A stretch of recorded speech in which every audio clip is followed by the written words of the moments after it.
자, 그러면 오늘 그 나눔을 진행해 볼까요? 지난주에 우리가 보내심의 기초에 대해서 우리가 얘기를 했습니다. 보내심의 기초 이야기할 때 그 성부, 성자, 성령께서 영원 전부터 가지고 계셨던 그 사랑의 관계가 창조 세계로 연장 확대되었고 그 연장 확대되어서 그것이 이제 우리 모든 피조 세계에 흘러 넘치도록 만드셨는데 그것이 단절되었을 때, 그것이 중단되었을 때, 왜곡되었을 때 이제 성삼위께서 굉장히 마음 아파하시면서 그것을 다시 이렇게 연속하시기 위한 그런 일을 하시고 계시다. 그것이 바로 하나님께서 성부, 성자, 성령께서 행하시는 선교다 이렇게 볼 수 있다는 얘기 말씀드렸죠. 그리고 이제 우리 신학자의 어, 그 설베이한 것, 그 성부, 성자, 성령께서 성경에 어떻게 사귐을 하고 계시는지를 우리에게 가르쳐 주고 있다. 그러면서 이런 12가지의 상호작용에 관한 그런 나눔도 조금 했습니다. 이런 상호작용이 바로 성삼위 사이에서 일어나고 있는 것이고 그것이 연장된 피조 세계에서도 계속 일어나기를 바랬었던 것이고 그것이 이제 단절되고 중단되었을 때에 이러한 상호작용을 회복하시기 위한 그 하나님의 역사가 그 선교다 이렇게 볼 수 있다는 얘기를 했죠. 기억나시죠? 그래서 우리는 그리스도인 공동체는 보내심에 관한 이야기를 할 때는 우리 가족들이 서로를 위해서 고통을 받는가, 서로 사랑하는가, 서로를 영화롭게 하는가, 서로 수용하고 있는가, 서로 서로에게 서로의 삶 가운데 머물고 있는가, 뭐 이런 것들을 돌아보는 것이 필요하다라고 하는 얘기했죠.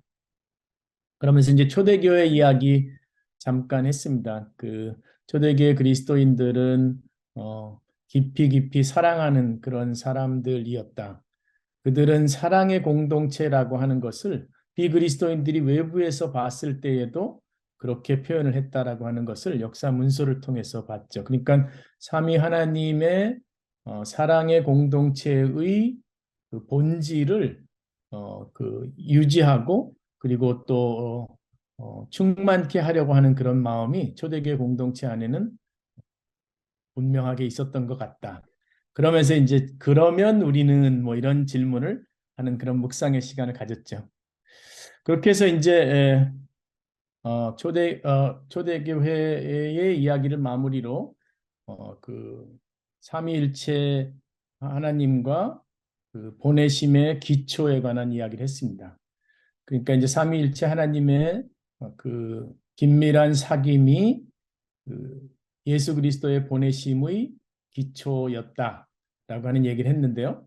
이제 두 번째 꼭지 보내심의 방법에 관한 얘기하려고 하고요. 그 다음에 세 번째 꼭지인 보내심의 목적에 관한 얘기를 하려고 합니다. 처음에 말씀드렸던 것처럼 이 보내심의 기초, 보내심의 방법, 보내심의 목적 이 세 가지는 그 서로 연결된 삼각형의 꼭지점들 같습니다. 그래서 세 관점이 아주 긴밀하게 연결되어 있기 때문에 어, 내용은 그 상당 부분 반복되고 또 다시 돌아가 보고 이러는 내용이 있거든요. 그걸 참고하시기 바라고. 자, 우리가 지금 이 삼위일체와 보내심에 관한 그 묵상을 할 때 그 주제 성구가 있다면 요한복음 20장 21절이죠. 예수께서 너희에게 평강이 있을지어다 라고 말씀하신 후에 아버지께서 나를 보내신 것 같이 나도 너희를 보내노라. 이 말씀이 이제 우리 주제 성구이죠. 그 말씀 앞뒤를 조금만 더 보려고요. 오늘 그 슬라이드를 잠깐 보시면 요한복음 20장 19절에서부터 23절의 말씀이 기록되어 있습니다. 같이 한번 제가 읽을게요. 여러분 한번 따라와 보세요. 주간의 첫날 저녁에 제자들이 유대 사람들이 무서워서 문을 모두 닫아 걸고 모여 있을 때에 예수께서 와서 그들 가운데 들어오셨다. 그리고 말씀하시기를 너희에게 평화가 있기를 하고 인사말을 하셨다. 그러면서 이 말씀을 하시고 나서 두 손과 옆구리를 그들에게 보여주셨다. 제자들은 주님을 보고 크게 기뻐하였다. 예수께서 다시 그들에게 말씀하셨다. 너희에게 평화가 있기를. 요 말이 이제 반복되는 게 보여지죠. 그죠? 그리고 난 다음에 이제 21절 아버지께서 나를 보내신 것 같이 나도 너희를 보낸다. 라고 하는 21절의 말씀이 있고요. 이렇게 말씀하신 다음에 그들에게 숨을 불어 넣으시고 말씀하셨다. 성령을 받아라. 너희가 누구의 죄든지 용서하여 주면 그 죄가 용서될 것이요. 용서해 주지 않으면 그대로 남아 있을 것이다. 이게 이제 19절부터 23절 기록된 하나님의 말씀입니다. 아멘. 자, 그러면 이제 요 말씀을 가지고 우리가 보내심의 방법에 관한 묵상을 해보려고요. 하나님께서 보내실 때 어떠한 방법으로 보내시는가? 라고 하는 묵상을 요 구절들을 통해서 좀 해보려고 합니다. 자, 그러면 보내심의 방법 계속 나누고 있는데 여기서 이제 어, 평화가 있을지어다 너희에게 평강이 있을지어다라고 인사를 하시는 말씀을 보면서 우리가 조금 잠깐 나눠보죠. 이 평강이 있을지어다는 두 번 기록돼 있더라고요. 짧은 구절 안에. 그쵸? 그러니까 보셨죠? 방에 들어오셔가지고 평화가 있기를 인사하신 다음에 그리고 난 다음에 아버지께서 나를 보내신 것 같이 나도 너희를 보낸다라는 말씀을 하시기 전에 또 한 번에 너희에게 평화가 있기를 빈다. 예수님이 내가 인사를 했나 안 했나 내가 뭐 안 했던 것 같은데 그래서 한 번 더 해야지 이렇게 하시지는 않았겠죠, 그죠? 뭔가 예수님께서 이 샬롬이라는 축복의 인사 가운데 담고 싶었던 그런 마음이 있으셨겠죠. 그러니까 두 번 했을 것 같은데, 여러분 뭐 샬롬이란 인사 우리 그리스도인들이 만나면 서로 나누잖아요. 근데 이 샬롬은 정말 삼위일체의 그 사랑의 관계가 다 담겨 있는 그 짧은 표현이 샬롬인 것 같아요. 그러니까 그 의미는 정말 넓고 깊고 길고 높은 엄청난 의미가 담겨 있는 두 글자가 샬롬이 아닐까라는 생각이 들어요. 샬롬이라는 단어는 완전하다, 온전하다 이런 뜻이 있고요. 이거는 하나님 나라의 복을 만약에 우리가 뭐 안정, 번영, 평강, 풍성함, 화목 이런 것들로 얘기할 때에 이 모든 것들을 종합해서 한 단어로 이야기한다면 그것이 바로 샬롬 이렇게 얘기할 수 있는 그런 단어, 그런 의미를 담고 있는 단어랍니다. 엄청나죠, 그죠? 우리 삶 가운데 우리가 구하는 모든 것, 그것이 종합적으로 담겨 있는 한 단어가 있다면 샬롬. 근데 그거를 부활하신 예수님께서 제자들을 보내시면서 어, 그, 그 제자들에게 함께 있기를 바라는 축복의 말씀으로 샬롬을 얘기하셨던 것을 우리가 기억했으면 좋겠습니다. 그러니까 이 창조 세계에 주시고자 하는 모든 복을 다 합쳐서 한 단어로 이야기한다면 샬롬이다라고 하는 그런 설명을 할 수 있겠습니다. 엄청난 그러니까 우리가 누구에게 정말 많은 기도를 또 세부적으로 할 수도 있겠지만 우리가 하나님 나라의 백성들을 위해서 하는 기도 또는 아직도 하나님의 주권이 수용되지 않은 하나님의 다스림을 초대하지 않은 사람들에게도 우리가 가장 광범위하고 가장 근본적으로 종합적으로 그, 그, 기원할 수 있는 복이 있다면 샬롬인 것 같아요. 여러분 우리 주변의 인사, 이 샬롬의 인사가 정말 우리 안에 잘 회복되었으면 좋겠다는 생각이 듭니다. 에젤 공동체 안에 샬롬이 가득하게 되기를 간절히 바랍니다. 그래서 에델 공동체를 보는 모든 사람들마다 이 하나님 나라의 이 광대하고 그다음에 엄청난 깊이가 있고 중단될 수 없는 그런 복이 가득 차기를 간절히 바랍니다. 여러분 한 분 한 분에게도 이 샬롬이 가득하기를 간절히 바라고요. 그래서 우리가 움직이는 지역마다 그 마치 샬롬이 그 트레킹 길을 따라서 이렇게 움직이는 것처럼 온 세상에 이렇게 퍼져나갔으면 좋겠다는 생각이 듭니다. 예수님이 우리에게 그거를 간구하신 거거든요. 제자들아 너희가 샬롬을 덧입고 샬롬에 충만하고 그 샬롬이 너희들을 통해서 다시 온 열방에 퍼지게 되길 바란다. 왜냐하면 내가 하나님 아버지와 성령과 함께 세상을 창조할 때 그런 마음을 가지고 창조했단다라고 하는 생각이 이 예수님의 인사말 가운데 들어있다고 생각이 듭니다. 네. 다 아시는 얘기지만 그래도 한번 우리가 되새겨보면서 이 샬롬을 한번 샬롬의 백성이라는 것, 그다음에 샬롬을 우리에게 주신 하나님께서 이 샬롬을 세상 가운데 나누길 원하신다는 것, 뭐 이런 생각을 다시 해봤으면 좋겠습니다. 어떤 분들은 뭐 아시레 뭐 이런 인사도 하시더라고요. 그런 인사도 하세요? 한번 나중에 찾아보시기 바랍니다. 아시레 뭐 이러면서 복이 있으라, 복의 근원이 되라, 뭐 이런 얘기도 하고 그러시더라고요. 그리고 난 다음에 예수님께서 아버지께서 나를 보내신 것 같이 나도 너희를 보내노라 이렇게 말씀하시죠. As my Father has sent me, I am sending you 이렇게 하면서 그렇게 말씀하시죠. 그때 같이라는 단어 있잖아요. 저는 같이처럼 이런 성경에 이런 단어가 나오면 아주 저는 그, 정신이 번쩍 듭니다. 와, 뭐뭐 같이? 뭐뭐처럼? 이렇게 나오면요. 그거는 그 앞에 있는 것처럼 그 앞에 있는 것 같이 뒤에서 행할 것들도 그렇게 행했으면 좋겠다라고 하는 그렇게 되었으면 좋겠다라고 하는 그런 표현이 담겨 있는 거거든요. 그래서 여러분 이게 특별한 의미가 요 짧은 단어 안에는 안 들어 있는 것 같지만 사실은 전체 문장을 보면 엄청난 의미가 담겨 있는 또 단어가 있으니 가치가 아닌가 생각이 들어요.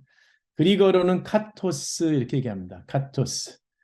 그래서 그 가치는 아버지 마음 가운데 담겨 있었던 또 예수님이 이해했던 하나님의 마음을 다 담고 있는 표현이 가치라고 볼 수 있다. 아버지께서 나를 보내신 것 같이 하면 여러분 무슨 생각이 드세요? 하나님 아버지가 그 독생자 예수 그리스도를 세상에 보내실 때의 마음은 무엇이었을까? 한번 생각해 보시기 바랍니다. 그리고 그 독생자 아들이 세상에 와서 하게 될 일들, 가게 될 걸음들, 거쳐야 될 그런 과정들, 이런 모든 것들을 다 생각하고 아버지께서 아들을 보내시잖아요. 그리고 아들도 그 아버지의 마음을 다 알고 있기 때문에 예, 아버지, 그 마음을 제가 이해하고 있고 그 마음을 담아서 제가 세상으로 갑니다. 뭐 이런 대화가 아들과 아버지 가운데 있었겠죠. 그렇죠? 그런 것들이 다 담겨 있는 한 표현이 있다면 가치가 아닌가라는 생각이 들어요. 따라오시고 계시죠? 여러분 논리적으로 아버지께서 나를 보내신 것 같이 그랬을 때 아버지 마음에 가졌던 모든 생각, 제가 하나도 빠짐없이 이해했던 모든 것들, 그것을 담아서 나는 너희들을 세상에 보낸다라고 얘기하는 거죠. 똑같은 기도를 만약에 예수님의 12제자가 했다면 그 다음 제자들을 향해서 예수님께서 우리를 보내신 것 같이 우리도 너희를 보낸다라고 하지 않겠습니까? 그 예수님의 제자의 제자들이 또 그 다음 제자들을 보낼 때 예수님의 제자의 제자들이 우리를 보낸 것 같이 우리도 너희를 보냅니다라고 하는 얘기가 되지 않겠습니까? 그렇게 이제 이 뭐죠?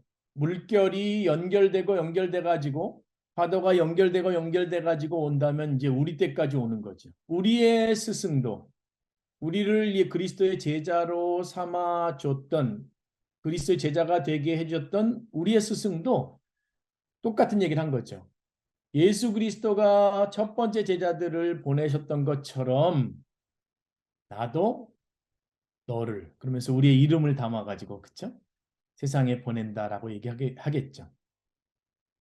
우리는 이렇게 성부 하나님의 성자 예수님 보내심이 그 의도와 그 마음이 담겨 있었던 것처럼 우리의 보내심 가운데도 똑같은 계획과 목적과 마음이 담겨 있다는 거죠. 참 놀라운 얘기입니다. 그러면서 이제 제 생각 가운데 이런 생각이 들더라고요. 샬롬을 위해서 너희를 보낸다. 하나님의 나라를 다시 이 땅 가운데 회복하기 위해서 너희를 보내는 거란다. 너희가 가면 내가 그랬던 것처럼 너희도 제자 공동체를 형성했으면 좋겠다. 모든 믿는 사람을 그리스도의 제자로 삼았으면 좋겠다. 나의 제자로 삼았으면 좋겠다. 내가 마치 너희들을 그렇게 했던 것처럼. 그리고 이 가치라고 내가 얘기할 때는 너희가 가야 할 길에 관한 이야기도 담겨 있단다. 너희는 내가 가는 것처럼 십자가의 길을 가게 될 거란다. 그리고 난 다음에 내가 십자가에서 죽고 그러나 거기서 끝나는 것이 아니라 부활하여 하나님의 영광 가운데 들어가 하나님 보좌 우편에 앉게 되는 것처럼 너희들도 십자가의 길을 가게 되고 그리고 다시 찬란한 부활 가운데 하나님과 내 앞에 어린 양 앞에 서서 나를 영원토록 예배하는 그런 자리에 있게 될 거란다. 그리고 잊지 마라. 내가 너희를 보내는 것에는 하나님 아버지와 성령님과 나의 권위가 그리고 능력이 거기 다 포함되어 있단다.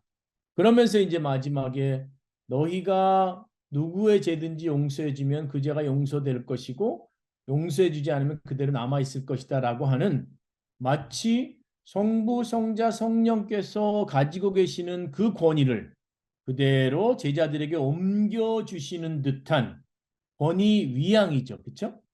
그런 모습이 그 내용이 예수 그리스도의 말씀 가운데 포함되어 있습니다.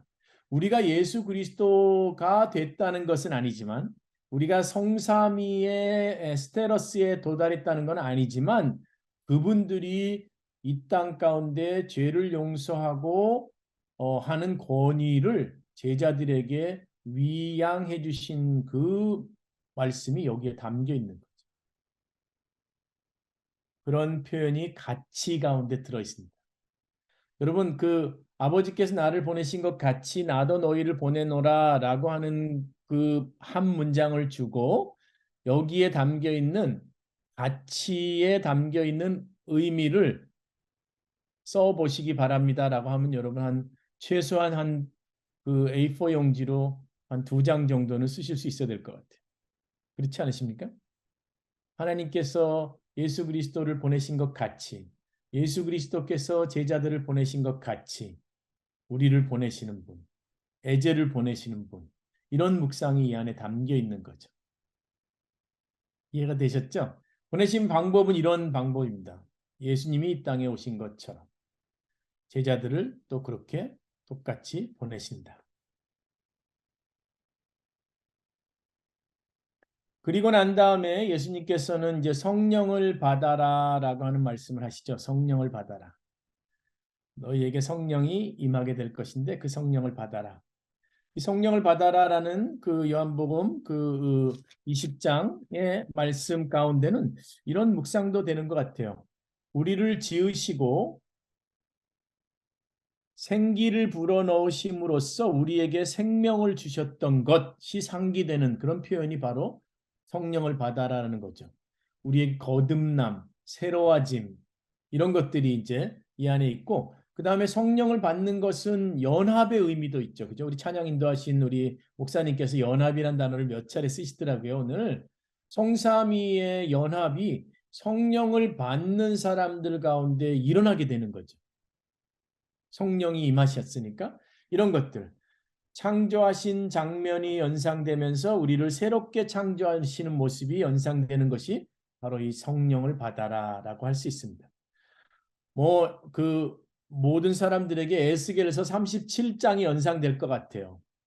하나님을 떠나 있던 백성들의 비유가 마치 골짜기에 가득 쌓여 있는 마른 뼈 같이 생각되어 있었는데 생기가 사방에서 불어와서 그 마른 뼈들이 맞춰지면서 살아나는 그런 기록이 에스겔서 37장에 있잖아요.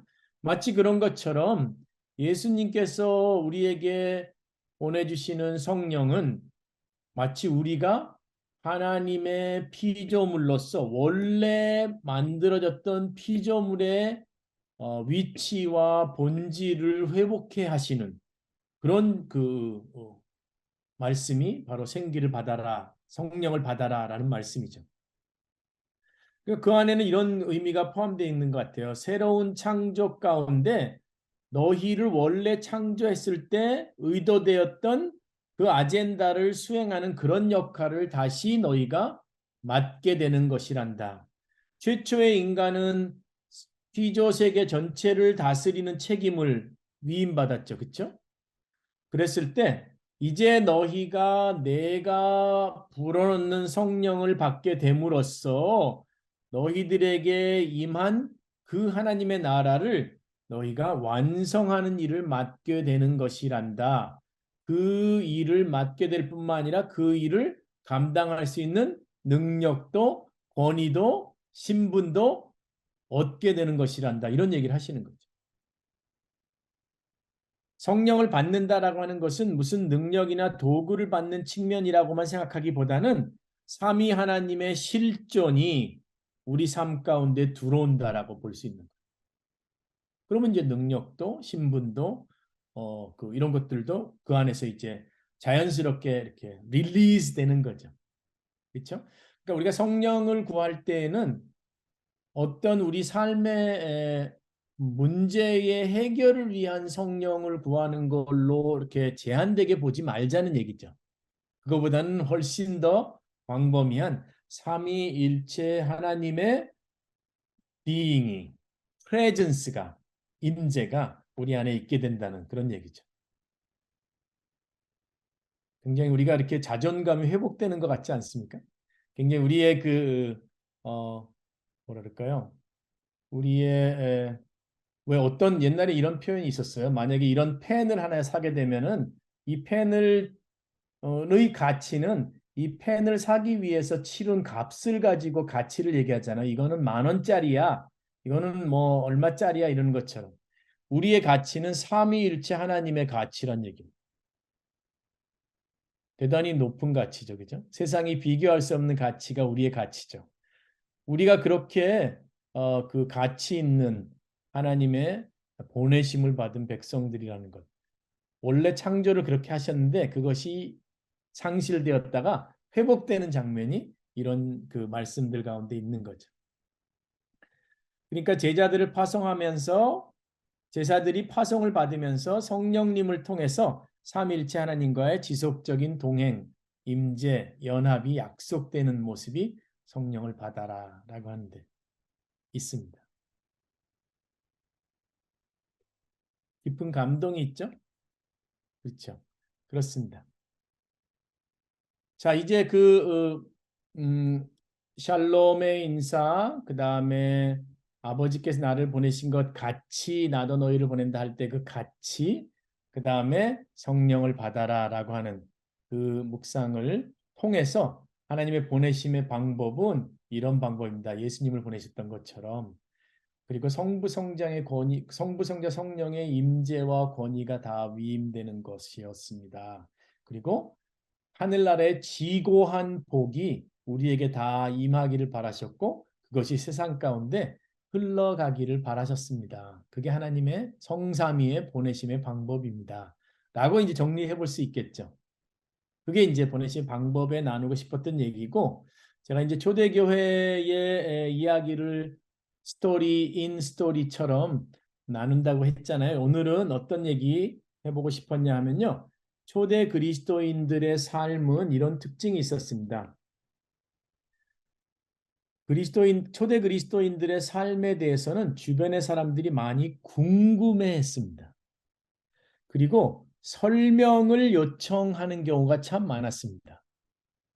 여러분 왜 그 영어 단어 중에 제가 여러분 그 초대교회 강의할 때 이 표현 이 말씀 드렸던 것 같은데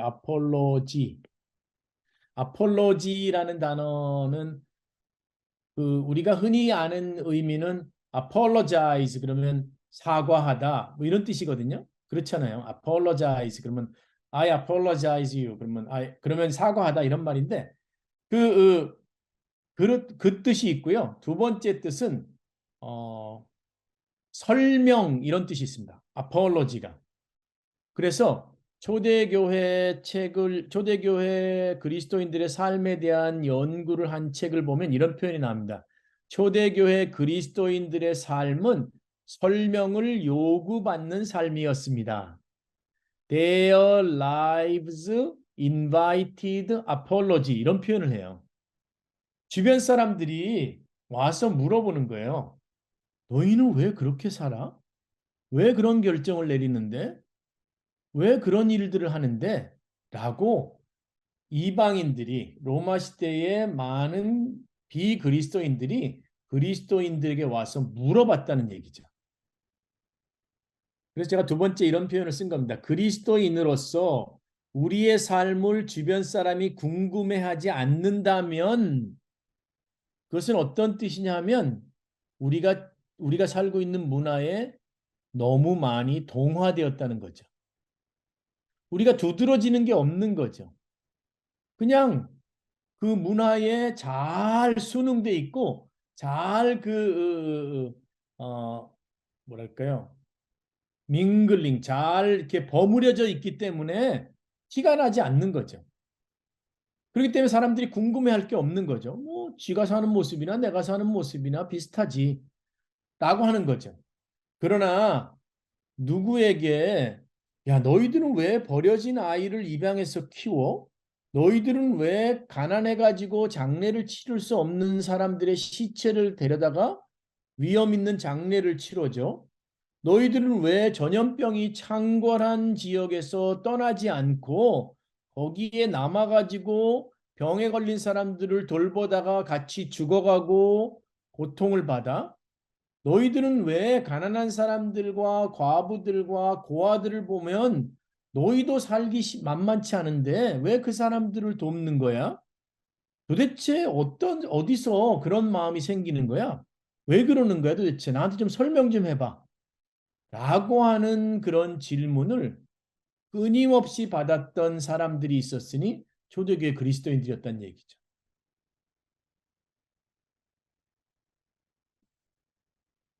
그리고 보면 이제 제 삶에 대해서 주변의 사람들이 별로 궁금해하지 않더라고요. 제가 한 20년 전에는 많이 궁금했어요.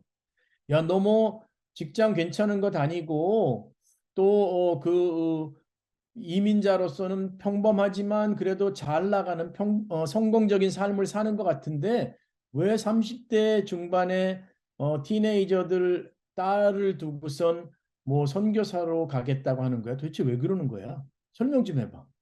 뭐가 너를 그런 그 삶의 길로 가게 하는 거야? 라고 꽤 많은 사람들이 물어봤었거든요. 근데 요즘엔 잘 안 물어보는 거 보니까 제가 동화가 많이 된 것 같아요. 뭐 이런 식의 묵상이 우리 안에 드는 거죠. 최근에 여러분에게는 어떤 사람이 다가와서 내가 당신을 잘 알지 못하지만 나는 궁금증이 많이 드는데요. 왜 그렇게 사는 거예요? 라고 하는 질문을 최근에 어떤 사람들이 물어왔는지 한번 생각해 보시기 바랍니다. 에젤 공동체는 한국의 많은 선교단체들 중에 특이해요. 왜 그렇게 에젤의 섬김을 하는 거죠? 이게 어떤 동기에서 그러는 건데요? 라고 하는 질문들이 에젤 공동체에 계속 있는지, 에델 공동체의 12가지 이상의 성부, 성자, 성령의 사귐의 모습이 깊이 배어 있기에 그것을 궁금해하는 사람들의 질문이 에젤 공동체에 있는지요. 이런 것들을 이제 생각해 보자는 거죠. 선교사들이 타문화권에 가게 되면 많은 그 지역의 사람들이 이렇게 물어보죠. 너 누구야? 어디서 왔어? 그 다음에 뭐 어디서 왔다, 뭐 나는 어떤 사람이다라고 얘기하면 근데 여기에 왜 왔어? 라고 하는 질문들을 하는 거 보게 되죠. 그렇죠? 이런 것들이 이제 마치 그 설명을 요청받는 삶이라는 거죠. 초대교회 그리스도인들은 그런 삶을 살았습니다. 말로써 복음을 전하지 못하는 그런 상황 가운데 초대교회 그리스도인들이 초대교회가 아주 엄청난 변화, 속도로 성장을 했던 것은 설명을 요청받는 삶을 그리스도인들이 살았기 때문에 그렇다라고 역사학자들이 얘기합니다. 그걸 보고 다른 표현으로는 그들은 선교적 자기력을 가지고 있었던 사람들이다. 이렇게 얘기할 수 있습니다. 자기력 아시죠? 이렇게 당기는 힘. 그래서 여러분 선교는 이렇게 원심적으로 흩어지는 것과 그 다음에 성부, 성자, 성령을 해서 모이는 것과 원심력과 구심력이 함께 있는 것이 선교입니다. 굉장히 깊이 있는 표현인데요. 선교적 자기력이라는 것은 그 그리스도인으로 사람들이 세상이 빨려 들어오는 거죠. 근데 빨려 들어왔을 때 그리스도인을 의 삶을 통과해 가지고 만나게 되는 것은 성부, 성자, 성령을 만나게 되는 거죠. 그런 것처럼 우리에게 미셔널 마그네티즘이 선교적 자기력이 우리 안에 어, 가득한가, 얼마나 있는가 이런 것들은 늘 궁금해해야 되는 거죠. 그 지표 중에 하나가 사람들이 나에게 너 왜 그렇게 살아? 왜 그렇게 하는데? 라고 물어보는 거죠.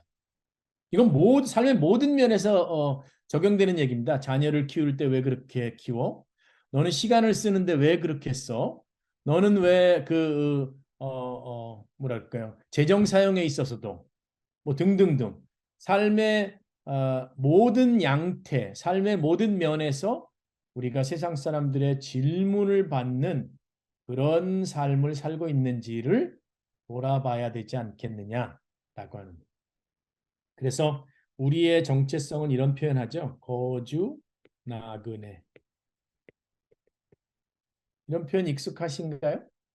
우리는 우리의 문화권 안에 이 세상의 문화권 안에 살고 있지만 우리는 그러나 나그네로 산다. 그 문화에 동화된 사람이 아니라 다른 문화를 가지고 있는 다른 삶의 가치관을 가지고 있는 그러나 이 땅 가운데 사는 제가 입은 모습을 보거나 하는 말을 듣거나 이럴 때 별로 차이가 없는 것 같지만 그러나 조금만 더 들어가 보면 큰 차이가 있는 거주민이지만 나그네인. 그러니까 이제 그 반대의 단어 두 개가 합쳐져야지만 우리의 정체성을 설명할 수 있습니다. 거주하고 있지만 나그네인. 나그네지만 거주하고 있는. 그런 표현이 있죠. 우리 두 단어를 합쳐야지만 두 반대되는 의미의 단어를 합쳐야지만 내가 전달하고자 하는 의미가 전달되는 뭐 어른 아이 뭐 이런 표현 있잖아요. 어른 아이. 그 이제 어른과 아이는 그 상반되는 개념을 갖고 있는데 그걸 합쳤을 때에 그 어른 아이라는 표현이 묘사하고 싶은 그런 의미가 있잖아요. 이거 마찬가지입니다. 거주 나그네가 상반된 의미를 갖고 있지만 그 단어가 합쳐졌을 때에만 설명할 수 있는 세상에 한 그룹들이 있었으니 바로 그리스도인들이란 얘기죠. 이해가 되시죠? 자, 그럼 이제 넘어갑니다. 보내심의 목적에 관한 얘기. 요거는 이제 기초나 방법보다 조금 짧습니다. 왜냐하면 이미 제가 두 주제를 설명한 것 가운데 목적도 포함되어 있기 때문에. 근데 여기서는 요한복음 20장을 떠나서 요한복음 17장으로 가려고 합니다. 여러분 오늘 제가 그 숙제를 하나 드린다면 요한복음 17장을 오늘 한번 세 번만 읽어보시길 부탁드립니다. 예수님께서 그 드리시는 기도가 꽉 차 있는 그 챕터가 요한복음 17장이잖아요. 그래서 왜 이 17장의 별명을 대제사장적 기도 이렇게 얘기합니다. 예수님의 대제사장적 기도. 대제사장으로서 백성들을 향하여 백성들을 끌어안고 하나님께 올려드리는 기도란 얘기죠. 그렇죠? 제사장이 하는 일은 하나님과 백성 사이에 서는 거죠. 그랬을 때 하나님의 말씀을 전달하는 역할도 하는 것 있고 또 반대로 그 백성들의 삶을 하나님께로 올려드리는 그런 것들이 이제 제사장이 하는 일이잖아요. 그래서 이 17장을 예수 그리스도의 대제사장적 기도, 그래서 하나님과 백성 사이에 서서 하나님 백성들을 끌어안고 하나님께 드리는 그런 기도를 하는 게 17장입니다. 너무 그 예수 그리스도의 마음이 그 절절히 구구절절 느껴지는 그런 기도가 이 17장인데요. 17장의 내용을 보면 보냄받은 제자 공동체가 지녀야 할 모습을 담고 있습니다. 이 제자들이 이런 공동 제자들이 되게 해주십시오라고 하는 기도 내용이 이 17장에 담겨 있다는 얘기죠. 근데 첫 번째는 뭐냐면 그들을 모든 악에서 지켜주십시오 이렇게 얘기합니다. 모든 악의 공격에서부터 지켜주십시오. 그렇게 얘기합니다. 이들이 가는 길마다 이들이 삶의 그 걸음걸음마다 악한 것들이 이들의 그 삶을 방해할 텐데 하나님께서 지켜주시기 바랍니다. 이렇게 얘기하는 거죠. 예수 그리스도가 올려드린 기도 가운데 응답 안 된 기도가 있을까요? 그 절대 없죠. 그죠? 예수님의 모든 기도는 완벽하게 응답된 기도이고 그런 그 생각을 해볼 때 우리는 우리 삶 가운데 일어나는 모든 일들 가운데 완전한 보호를 받고 있는 그런 그리스도의 제자들입니다. 그런 생각도 들 수 있죠. 두 번째, 예수님이 이런 기도하십니다. 아버지와 내가 하나인 것처럼 그들도 하나가 되게 해주십시오라고 기도합니다. 그러니까 예수님은 이제 죽음 당하시고 하나님 나라로 가게 되고 제자들이 예수님께서 시작하고 그 시작한 하나님 나라를 완성하는 일을 하게 될 텐데 그럴 때에 예수님의 기도는 사실 하나님 아버지 내가 이미 시작한 그 일을 이들이 완성하게 해주십시오. 열방으로 흩어지게 해주십시오. 여러분이 가지고 있는 선교의 목표가 무엇이든 간에 그 무엇으로 정의하고 계시든 간에 그것을 놓고 예수님이 기도할 것 같은데 예수님은 그러한 내용의 기도보다는 아버지와 내가 하나인 것처럼 이들이 하나가 되게 해주십시오. 이들이 악한 그 무리들의 공격으로부터 보호를 받게 해주십시오라고 하는 기도를 하는 걸 보게 됩니다. 이런 걸 이제 염두에 두시면서 보시기 바랍니다.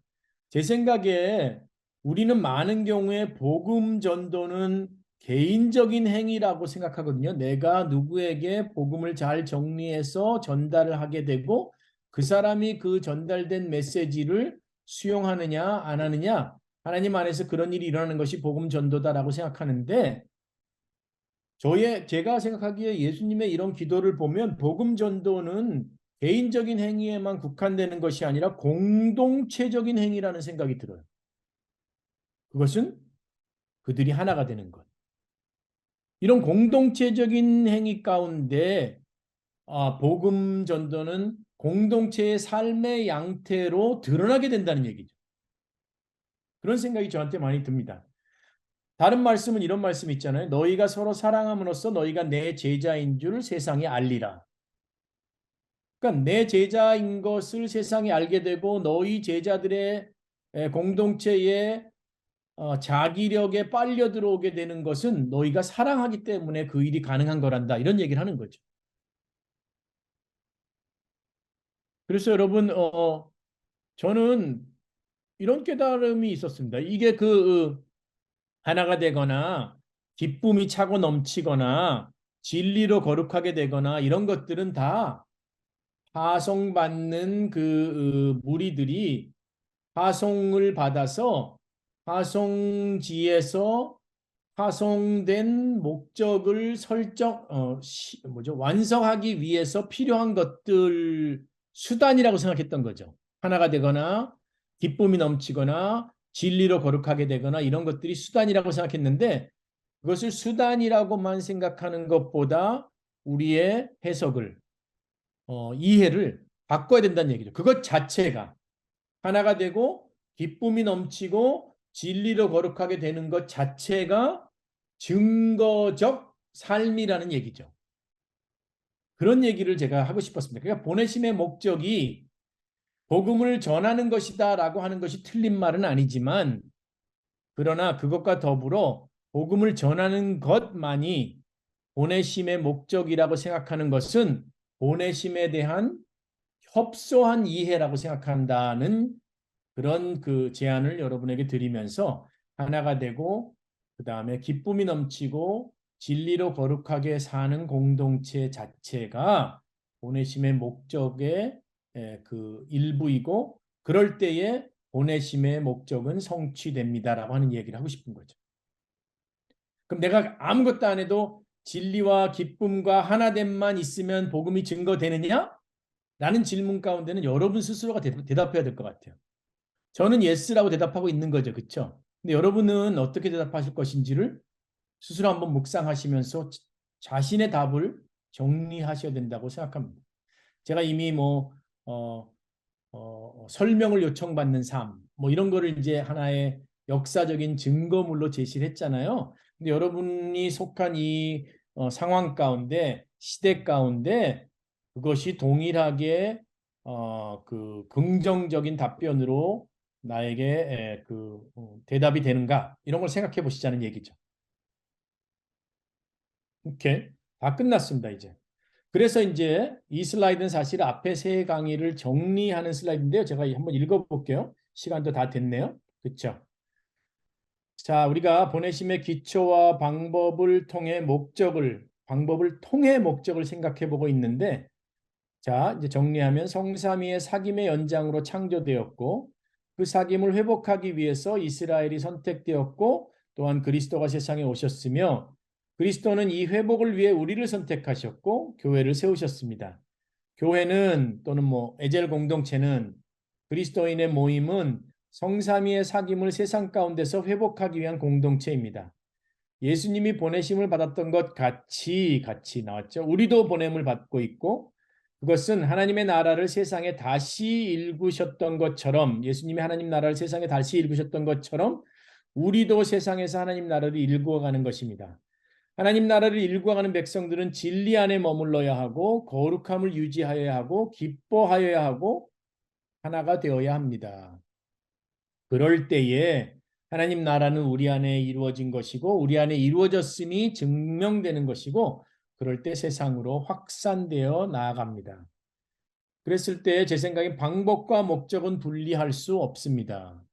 뭐로 가도 서울만 가면 된다. 이런 표현은 안 된다는 얘기죠. 우리 안에는. 방법은 목적에 합당한 것이어야 합니다. 라고 하는 얘기죠. 그래서 목적과 방법은 시줄과 날줄처럼 연결되어 있다는 얘기를 나누고 싶었던 겁니다. 자, 그러면 이제 초대교회 얘기, 그 이분들의 삶에 대한 이야기 간단히 보면 이분들은 그 아까 거주 나그네 그랬잖아요. 여느 사람들처럼 결혼하고 아이를 낳고 그러지만 그 세상 문화에 따라가지 않습니다. 자신의 집을 다른 사람들과 나눠 쓰는 환대의 정신은 그 실천하지만 그 세상의 이방인들이 하는 침대를 더럽히는 일은 없습니다. 이들은 모든 사람을 사랑합니다. 모든 사람에게 핍박을 받지만 모든 사람을 사랑합니다. 그들은 가난하지만 많은 사람을 부유하게 합니다. 이거 멋진 표현 아니에요? 가난하지만 많은 사람을 부유하게 한다는 것. 저는 한 몇백 번은 읽었던 것 같아요. 가난하지만 많은 사람 부유하게 한다고. 내가 다른 사람을 부욕해 하는 것은 그 그리스도의 사랑을 나눠줄 때에 진정한 부여가 있지 않느냐 이런 생각도 해보죠. 간단히 말하면 영혼이 육체에 있는 것 같이 그래서 생명이 있는 것처럼 그리스도인들이 세상에 있기 때문에 이 세상이 숨을 쉬는 겁니다. 우리가 세상에 있기 때문에 세상이 숨을 쉽니다. 우리는 위대한 것을 설교하는 것이 아니라 우리는 위대한 것을 살아내고 있습니다. 그렇기에 그리스도인 공동체는 열방에 퍼져나가는 것입니다. 그런 얘기를 하는 거죠. 표대교회 그리스도인들이 그렇게 살았답니다. 제가 시간 때문에 이제 조금 서두르고 있습니다. 이제 5분이 지났네요. 마무리하는 기도거든요. 어느 분이 한번 저 대신 한번 읽어봐 주시겠어요? 우리 에제를 그 대신해 가지고 에젤 안에 계신 어느 분께서 이 마무리하는 기도를 한번 읽어봐 주시겠어요? 우리는 눈으로 따라가겠습니다. 하나님께서 우리에게 쉬운 대답과 반쪽 진리, 피상적 관계에 대해서 끊임없이 불편함으로 복을 주시길 바랍니다. 그래서 우리가 과감하게 진리를 찾고 우리 마음속 깊이 성부, 성자, 성령의 사랑을 추구할 수 있게 되기를 바랍니다. 하나님께서 우리에게 불의와 억압, 사람을 착취하는 것에 대한 거룩한 분노로 복을 주시길 바랍니다. 그래서 우리가 모든 사람들 가운데 하나님 아버지의 정의와 자유, 평화를 위해 지치지 않고 일할 수 있게 되기를 바랍니다. 하나님께서 우리에게 고통, 거절, 굶주림으로 인해 혹은 소중한 것을 잃고 아파하는 이들과 함께 흘릴 눈물로 복을 주시길 바랍니다. 그래서 우리가 그들을 위로하고 그들의 고통을 기쁨으로 바꿔주기 위해 손을 내밀 수 있게 되기를 바랍니다. 하나님께서 우리에게 정말로 이 세상을 바꿀 수 있다고 믿는 어리석음으로 복을 주시길 바랍니다. 그래서 우리가 하나님의 은혜로 다른 이들이 안 된다고 말하는 것을 해낼 수 있게 되기를 바랍니다. 우리의 창조주이시며 지극히 높은 왕, 하나님 아버지의 복주심과 성육신한 말씀으로 오셔서 우리의 형제이며 구원자 되신 예수 그리스도의 복주심과 우리의 옹호자이시며 인도자 되신 성령 하나님의 복주심이 우리와 지금부터 영원히 함께 있기를 간절히 바랍니다. 아멘. 네, 우리 다 같이 아멘 할까요? 아멘. 감사합니다. 네, 같이 읽어주신 우리 분께 감사드리고요. 저는 이제 그래서 이제 마무리했습니다. 선생님, 참고 문헌 제가 첫날 지난주에 말씀드린 것처럼 이런 책들 참고하면서 했거든요. 아, 뭐 자기 읽은 거 자랑하는 거야 그런 거 아니고요. 정말 읽으면서 제가 배웠던 것들이 여러분과 나는 슬라이드에 이렇게 다 녹아 있습니다. 그래서 여러분들 이 중에 어떤 것들 골라서 좀 읽어보시면 제가 한 것보다 더 풍성한 묵상을 하실 수 있을 겁니다.